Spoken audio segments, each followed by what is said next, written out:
കടയിൽ നിന്ന് വാങ്ങുന്ന അതേ ടേസ്റ്റ് അതേ രുചിയിൽ നമുക്ക് വീട്ടിൽ തന്നെ തയ്യാറാക്കാം പനീർ ബട്ടർ മസാല. ഇതിനാവശ്യമായ സാധനങ്ങൾ 2 സബോള, 3 തക്കാളി, ഒരു പച്ചമുളക്, ചെറിയ പീസ് ഇഞ്ചി, വെളുത്തുള്ളി. ഒരു പാൻ എടുത്തിട്ട് ബട്ടർ ഒഴിച്ച് ചൂടായിട്ട് സബോള എടുത്ത് വഴറ്റാം. അതിലോട്ട് നമ്മൾ അരിഞ്ഞു വെച്ചാൽ ഒരു പച്ചമുളക് ഇട്ട് കൊടുക്കാം. ഇതിലോട്ട് അരിഞ്ഞു വെച്ച തക്കാളി നമുക്ക് ഇട്ട് കൊടുത്ത് വഴറ്റാം. ഇത് നമുക്ക് കുറച്ച് ഉപ്പ് ഇട്ട് കൊടുക്കാം.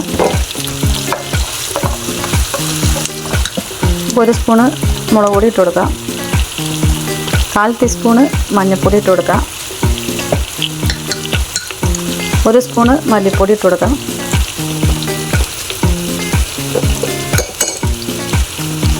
1 സ്പൂണ് ഗരം മസാലപ്പൊടി ഇടാം. ഇത് നമുക്ക് നന്നായിട്ട് വരട്ടാം.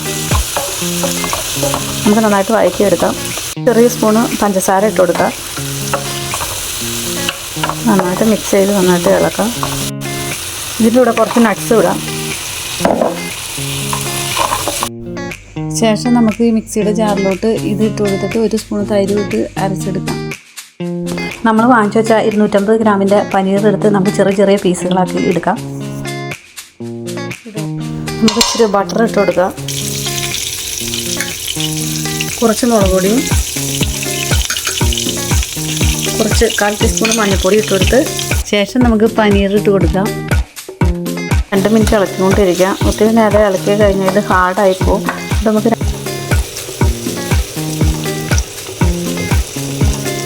കസ്തൂരി മേത്തി കുറച്ചിട്ട് കൊടുക്കാം. അതിനകത്തോട്ട് ചെറിയ കറുകപ്പട്ട ഇട്ട് കൊടുക്കാം. 4 ഏലക്കായ ഇട്ട് കൊടുക്കാം. 4 ഗ്രാമ്പൂ ഇട്ട് കൊടുക്കാം. കുറച്ച് ജീരകം ഇട്ട് കൊടുക്കാം. 2 ബേ ലീഫ് ഇല ഇടുക. പിന്നെ ഇച്ചിരി ഇഞ്ചിയും വെളുത്തുള്ളിയും നമ്മൾ നേരത്തെ എടുത്ത് വെച്ചത് അത് മറന്ന് നമ്മൾ അരച്ച് വെച്ച മസാല അങ്ങോട്ട് ഒഴിച്ച് കൊടുക്കാം. നന്നായിട്ട് ഇത് കുറച്ച് നേരം അതിൻ്റെ പച്ചമണം പോണ വരെ നമുക്ക് ഇങ്ങനെ ഇളക്കിക്കൊണ്ടിരിക്കാം.